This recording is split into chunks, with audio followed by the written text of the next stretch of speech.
Howdy, howdy, what's going on, you guys? Welcome to the video for Elden Ring. My name is Ventus SGN. In this video, I'm going to show you how to get the grave scythe. You know, the one that the grave skeletons use when you visit their grave sites that are scattered around the map. Now, I was actually really unsure if you could farm this weapon because I tried once before for like an hour and the thing just did not drop. So a huge shout out to FromSoftware for the assist on how to get it. Now, the link to FromSoftware's website is going to be in the description, so definitely check them out whenever you get a chance. Now, I'm going to show you where and how I got the scythe, as well as a pretty cool build idea for it. But before I get into that, if you haven't already subscribed to my channel for Elden Ring, please do me a favor and sub for Elden Ring and like the video. I'd really appreciate it. Alright, so I got this scythe here in a spawn location just west of the gray site for the lake-facing cliffs in Liurnia. In this area, there are 3 skeleton ghosts that spawn, and that's it, nothing else. That's all you have to worry about is these 3 skeleton ghosts.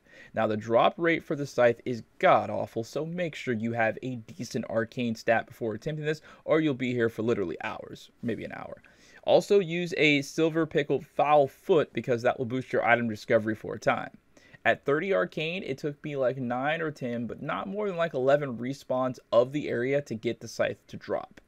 Now, I enhanced my scythe to plus 24, and one of the builds I like to run on it is Death Scythe. I can't say that word. Alright, I use the Confessor Hood because it sort of makes my character look like a Reaper whenever I use my Zamora armor.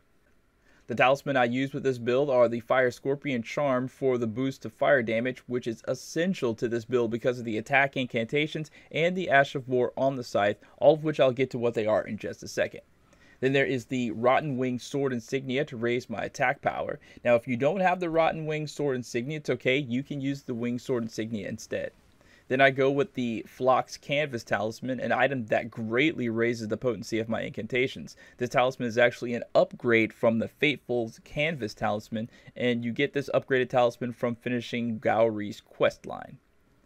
And then finally, there is the Godfrey Icon. I use this to enhance my charged spells because the incantations I use with this build, a lot of them are charged spells. The first incantation is always going to be Golden Vow, and the second incantation is always, especially with this build, is going to be Flame Grant Me Strength.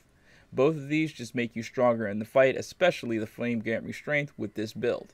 Aside from those must-have spells, I use Black Flame, which is a charged fireball of black fire, then Scouring Black Flame, another charged spell that spreads black fire out in a cone in front of you.